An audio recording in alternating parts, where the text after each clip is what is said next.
आज मैं आपको एक ऐसी प्रेरणादायक कहानी सुनाने वाला हूं जो कि आपके आत्मविश्वास और मेहनत की ताकत को महसूस कराएगी। तो बड़े ध्यान से सुनना। तो एक बार की बात है, एक बेटा अपने पिताजी से पूछता है कि पिताजी, मेरी जिंदगी, मेरी लाइफ की क्या कीमत है। इस बात पर पिताजी मुस्कुराए और अपने बेटे से बोले, बेटा मैं इसका जवाब नहीं दे पाऊंगा, लेकिन अगर तुम मेरा एक काम करोगे तो मैं जरूर से इसका जवाब दूंगा। अब बेटे को बड़ी उत्सुकता थी इस सवाल का जवाब जानने की, तो उसने हाँ कर दी। अब उसके पिताजी एक पत्थर लेके आते हैं जो दिखने में काफी विचित्र और अनमोल था, लेकिन वो साधारण पत्थर ही था। पिता ने वो पत्थर अपने बेटे को दे दिया और कहा, इसे बाजार में ले जाओ और कोई इसकी कीमत पूछे तो कुछ मत कहना, बस 2 उंगली दिखा देना, लेकिन इसे किसी भी हाल पर बेचना मत। अब वो लड़का पत्थर लेके बाजार में गया और कुछ ही देर में वहाँ पर एक महिला आती है और पूछती है, कितने का दिया ये पत्थर। लड़के ने कुछ नहीं कहा और बस 2 उंगली दिखाई। वो महिला बोली, ओहो 200 रुपए, मैं अभी देती हूँ। लेकिन वो लड़का मुस्कुराया और उसे बिना बेचे ही घर आ गया। इस बार पिताजी बोले कि इस पत्थर को लेके म्यूजियम में जाओ। लड़का कुछ कहे बिना म्यूजियम में चला जाता है और वहाँ पर एक सूट बूट पहने हुए अमीर आदमी आता है। वो कहता है, हाउ मच। लड़का फिर से 2 उंगली दिखाता है और फिर वो आदमी कहता है, अच्छा 2 लाख रुपए, अभी देता हूँ। इस बार उस लड़के को लगता है कि इस पत्थर की कीमत तो बहुत ही ज्यादा है, क्या मुझे इसे बेच देना चाहिए।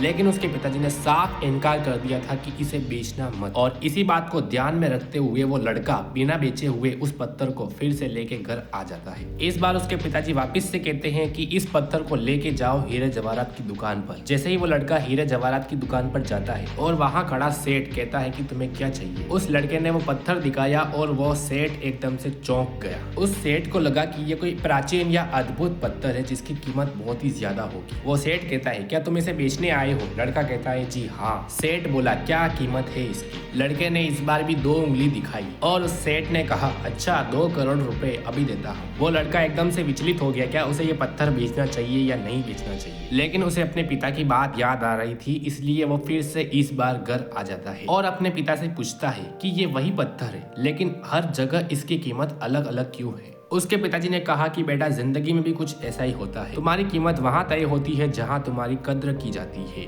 2 लोग तुम्हें आकर पूछते हैं, तो इसीलिए खुद को कभी कम मत आंको, बस सही समय का इंतजार करो और तब तक कड़ी मेहनत जारी रखो।